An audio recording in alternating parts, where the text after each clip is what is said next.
نحمده ونستعينه ونستغفره ونعوذ بالله من شرور أنفسنا وسيئات أعمالنا من يهده الله فلا مضل له ومن يضلل فلا هادي له أشهد أن لا إله إلا الله وحده لا شريك له وأشهد أن سيدنا محمدا عبده ورسوله اللهم صل وسلم على سيدنا محمد وعلى آله وصحبه أجمعين أما بعد. Yang sama-sama kita muliakan Al-Ustaz Dr. Andes Haji Junaidi Hamzah MPD alhamdulillah hadir bersama kita pada waktu ini dan telah mengimami kita sholat maghrib berjamaah, dan insya Allah nanti akan dilanjutkan dengan tausiah dan isya berjamaah. Yang sama-sama kita hormati Bapak Imam Khatib Bilal Garim Sila Warakah, yang sama-sama kita hormati Ketua DKM beserta pengurus, tim penasihat dan pembina, seterusnya kepada seluruh jamaah maghrib insyaallah mulia dan dimuliakan Allah Subhanahu wa taala. Syukur alhamdulillah kita kepada Allah Subhanahu wa taala, pada maghrib ini kita masih dapat menunaikan kewajiban kita melaksanakan sholat maghrib berjamaah, dan insyaallah dilanjutkan dengan kajian. Semoga kegiatan kita pada maghrib ini diberkahi oleh Allah Subhanahu wa taala. Salam dan salam senantiasa tercurah kepada junjungan kita Nabi besar Muhammad sallallahu alaihi wasallam. Allahumma shalli ala sayyidina Muhammad wa ala ali sayyidina Muhammad. Insyaallah dengan senantiasa kita berselawat kita mendapat syafaat yaumil akhir nantinya. Amin ya rabbal alamin. Bapak Ibu jemaah maghrib, seperti biasa kita melaksanakan kajian tahan malam Senin. Insyaallah telah kami sebutkan tadi akan disampaikan oleh Ustaz Dr. Andes Haji Junaidi Hamzah MPD. Alhamdulillah telah hadir bersama kita untuk memulai kajian kita pada maghrib ini. Marilah sama-sama kita mulai dengan sama membacakan lafaz basmalah. Bismillahirrahmanirrahim. Kepada Pak Ustaz. Bismillahirrahmanirrahim. Bismillahirrahmanirrahim. Assalamualaikum warahmatullahi wabarakatuh.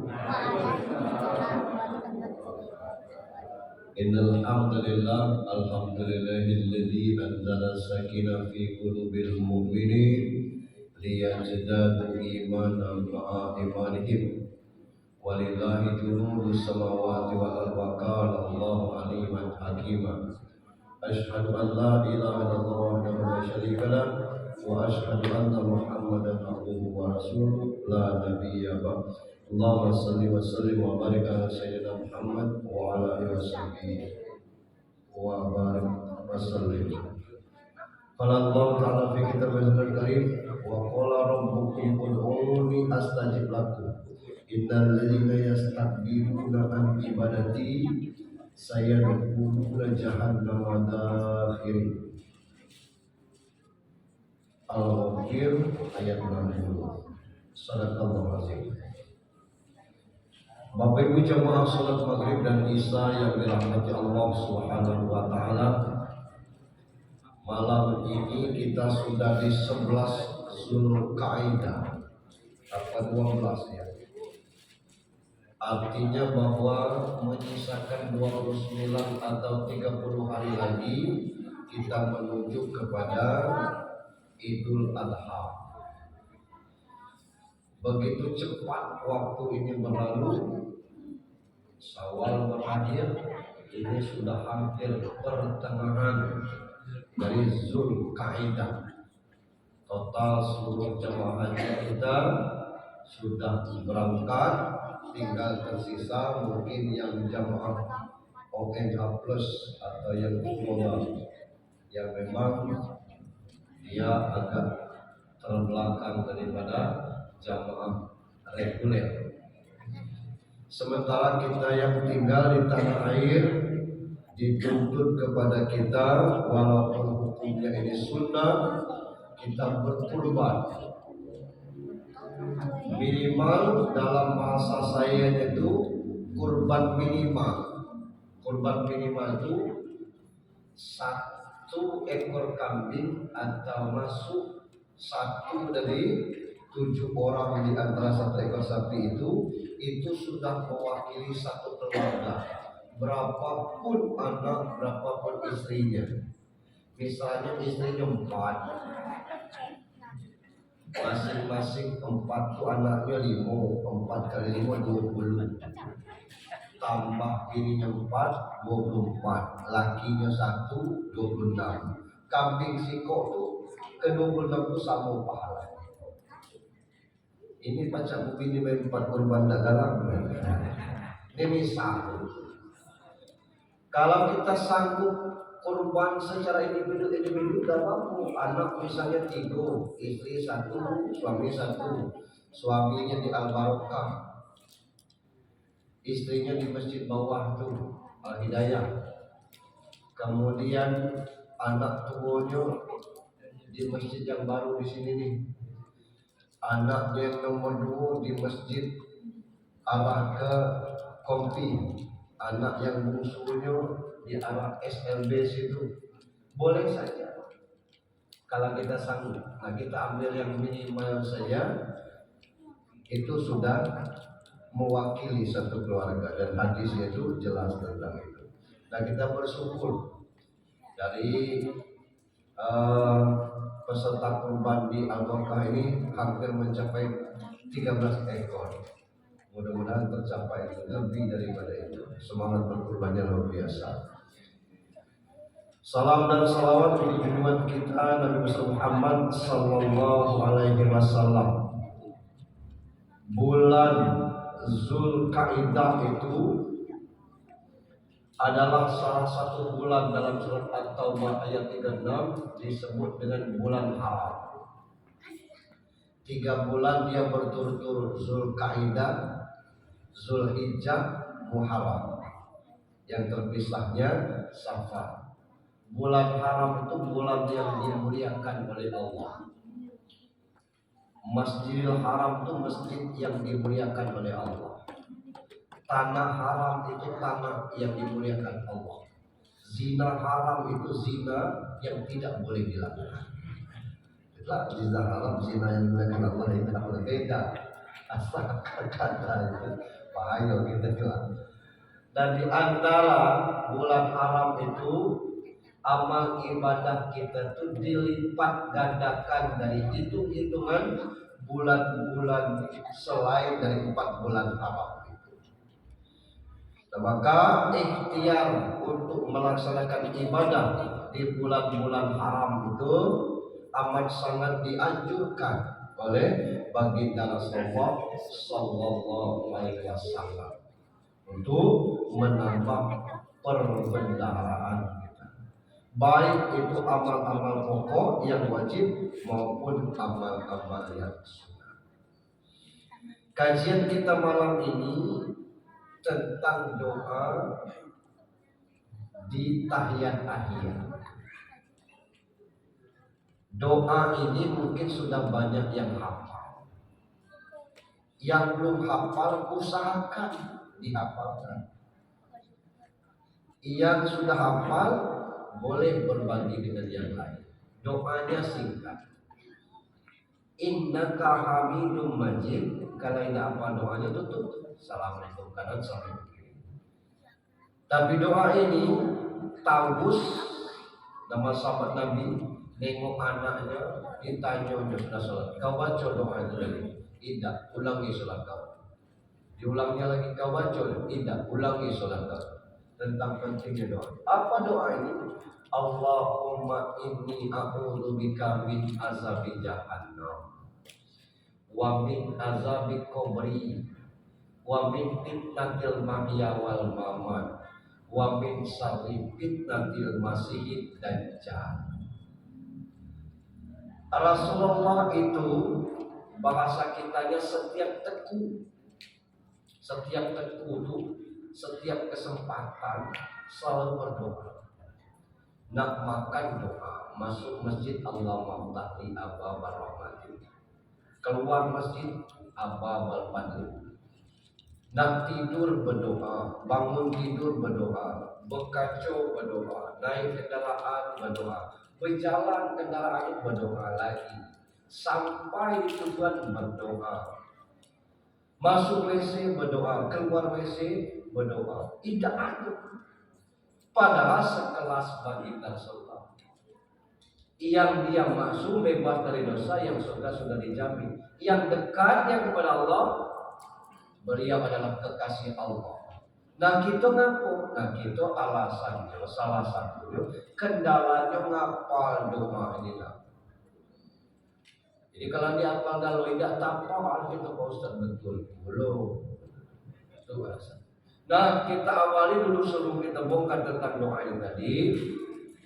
Kenapa kita penting berdoa?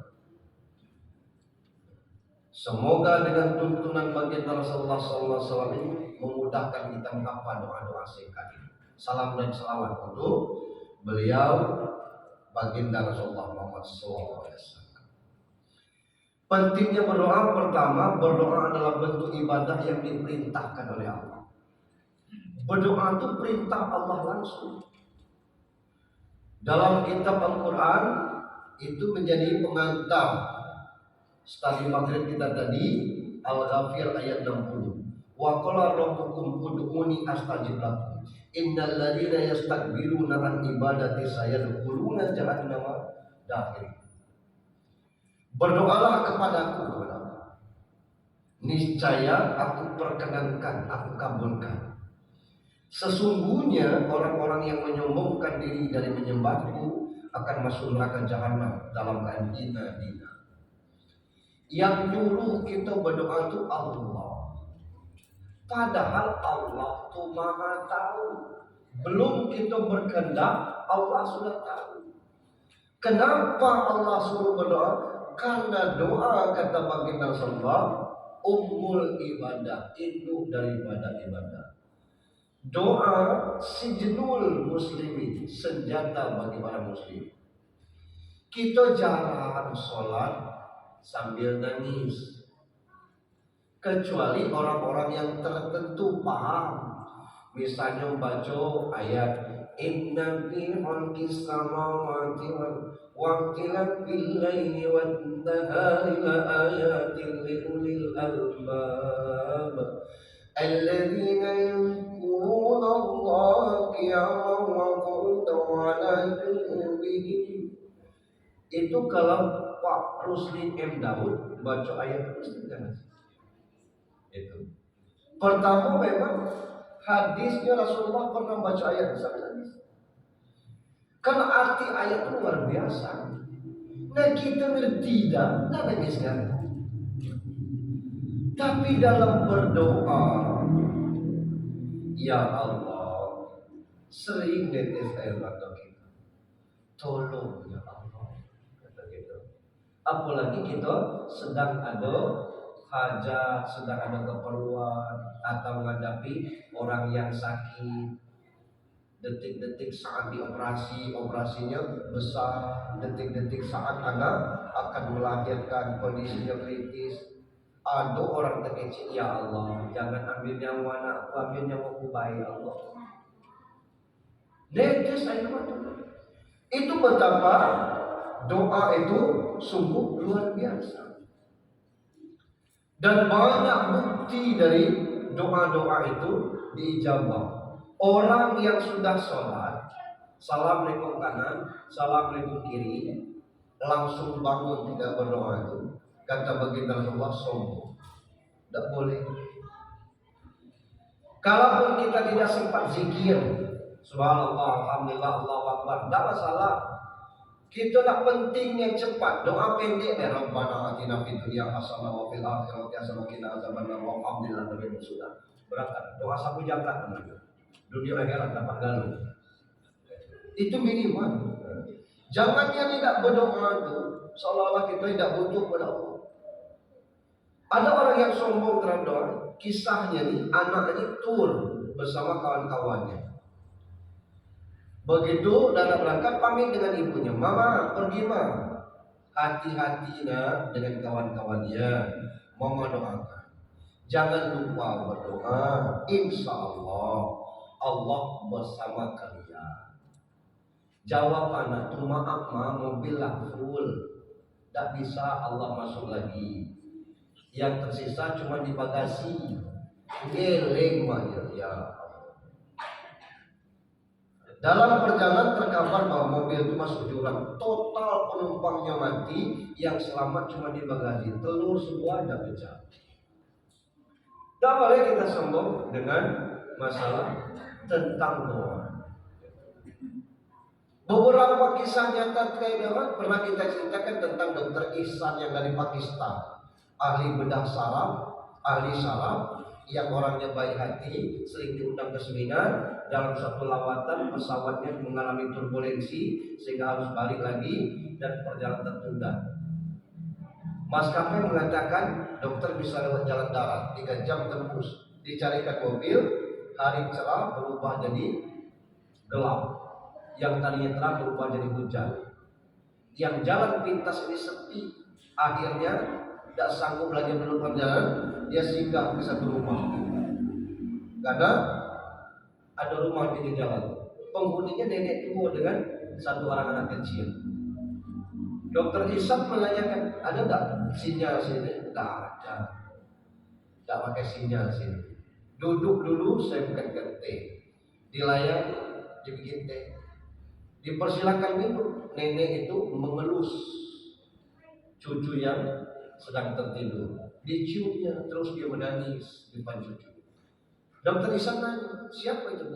Itu cucu saya, bapak ibunya sudah meninggal. Dia bukan tidur, dia sakit sarafnya karena sejak dari kecil. Sudah dari obati? Sudah, tapi tidak ada perubahannya. Ada dokter yang bisa mengobati, tapi jauh dari sini. Saya tidak punya kemampuan untuk situ. Tahu dokternya, tahu. Siapa dokter Ihsan? Dokter Ihsan itulah yang di depan itu. Macam mana Allah mengabulkan doa dari orang-orang yang tulus berdoa, itu urusan Allah. Urusan kita tinggal berdoa saja. Nah, ini tentang perintah Allah berdoa, kita berdoa. Yang kedua, Allah sangat meridhoi hambanya yang rajin berdoa.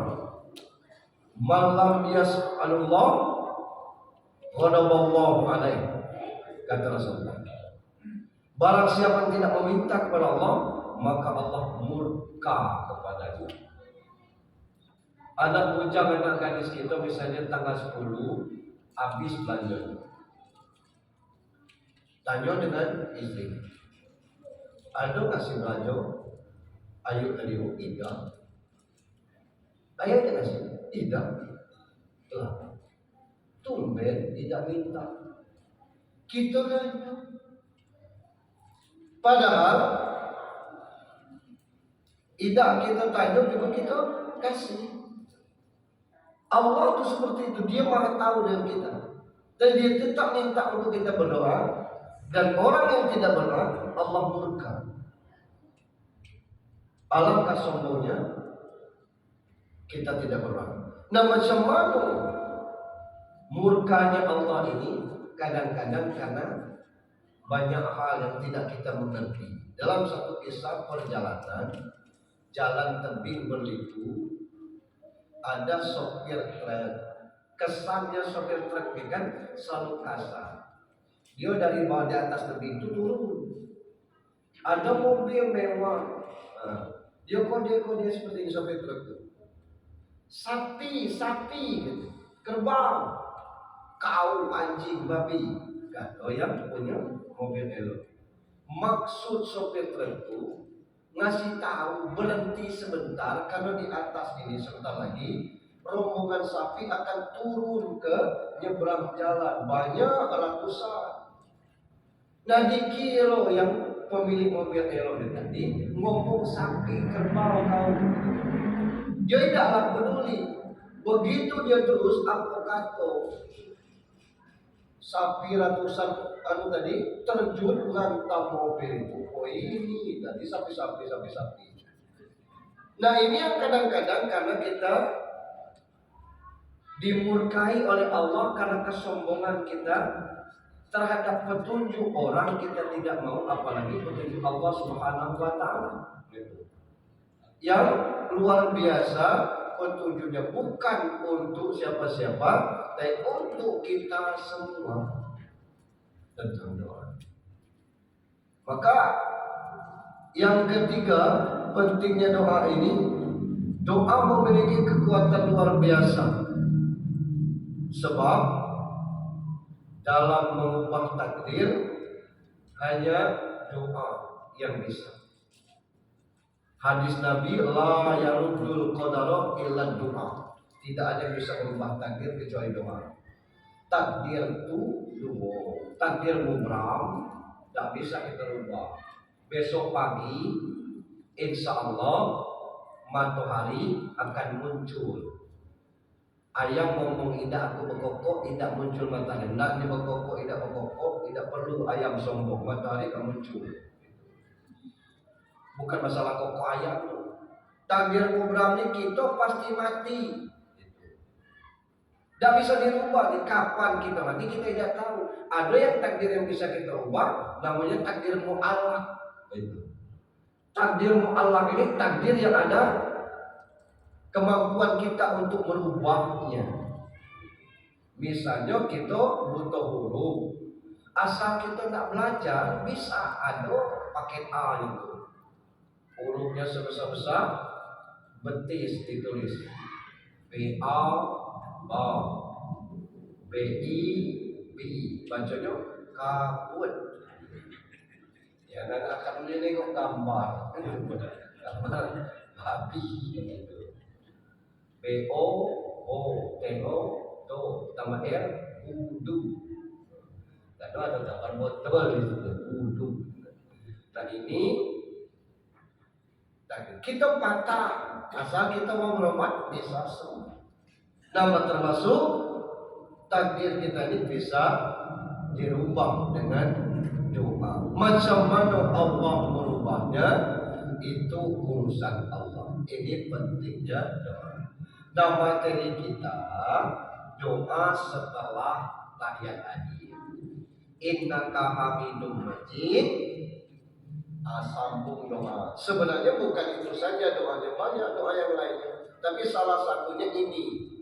Allahumma inni a'udzubika min azabi jahannam wa min azabi qabri wa min fitnatil mahya wal mamat wa min syarri fitnatil masiihid dajjal. Yang pertama, Allahumma inni a'udzubika min azabi jahannam. Aku berlindung dari neraka jahanam. Neraka jahanam itu neraka yang paling dahsyat. Satu hari Rasul bersama sahabat lagi kumpul. Tiba-tiba terdengar bunyi celempong, kencangnya bunyi. Kalian tahu bunyi apa itu, kata Rasul? Jawab sahabat, Allah wa Rasul a'lam. Allah dan Rasulnya yang lebih paham. Kata Rasul, itu bunyi batu yang dijatuhkan Allah ke dalam neraka jahanam 70 tahun yang lalu. 70 tahun batu besar itu baru sampai. Berdentum bunyinya kencang luar biasa. Itu neraka jahanam. Neraka dunia ini baik, kita tidak menunggu. Apa neraka dunia? Tinggal di komplek orang yang cerewet, pandir, galak, usil dengan orang. Tidak nyaman kita. Kita pesta pakai organ cacat, pakai organ yang tidak pakai organ alam kepelit. Itu tidak organ cepat anak kita nikah, anak cepat anaknya kalau baca ini. Lambat anak orang nikah untung laku. Cepat anak orang melahirkan yang itu. Kilo nikah cacat hari cuma itu. Lambat anak orang melahirkan kalau kering pasta. Neraka dunia. Tidak nyaman gitu tinggal modern. Nah anehnya orang-orang yang modern ini matinya lama dia. Lambat dia mati. Ini kondisi. Kalau dia jaya bukan main sombongnya. Tapi kalau dia miskin, tidak perlu nak merendah diri. Biasa. Jangankan ditegur, itu diperingati Allah juga tidak mempan. Ini neraka dunia, apalagi neraka akhirat. Kita berlindung. mendengar cerita baca dulu ada kisahnya buku-buku komik tentang neraka. Kini jarang orang jual tentang itu. Dulu ada buku selebar buku Yasin. Kenapa tidak diterbitkan lagi? Saya hobi yang baca. Judulnya Syair Kanak-kanak. Enak yang bacanya dulu. Buku kecil model itu. Nah ini, sekarang ini tidak ada lagi yang model-model itu. Yang kedua, wa min fitnatil qabri wa min azabil qabri, berlindung dari azab kubur. Azab kubur ini ada salah satu faktor penyebabnya. Rasul pernah dalam satu lawatan tiba-tiba berhenti ngomong, ada komplek makam dekat sini. Itu kata ya Rasulullah, kita kesana. Pergi, kata Rasul, pancung pelepah kurma dua, satu tancap ke situ, satu tancap ke sini. Kenapa ya Rasulullah? Dua kubur ini sedang diazab. Itu perempuan ngaku tidak pacak ngerem mulut, berjijiatulah. Maka nanti ibu-ibu kalau sudah sampai ke akhirat, yang diperiksa tentang ibu-ibu itu dipanggil dulu suaminya, belum diperiksa amalnya. Ditanya, Pak, bini bapak, iya, berapa lama bapak menikah? Lama, sekitar 50 tahun kami bersama. Selama bersama istri bapak, macam mana perasaan bapak? Minta tolong nian Tuhan, kalau pacak jangan lagi aku masuk neraka di sini. Ngapa? Di dunia dengan dia rasa neraka tuh. Dah yang ini agak berat urusan itu. Lainnya lagi, aku tahan-tahankan lah ya. Itu. Ini kalau perempuan, laki-laki lain lagi. Sejahat-jahat suami ibu-ibu tidak usah khawatir, tidak ada netes dosa dari ibu-ibu. Yang hobi judi tidak ada dosa yang ngalir ke ibu. Suami ibu dah sholat tidak ada ngalir pahalanya ke ibu. Itu. Karena tanggung jawab suami sendiri. Nah yang satu ini jenazah laki-laki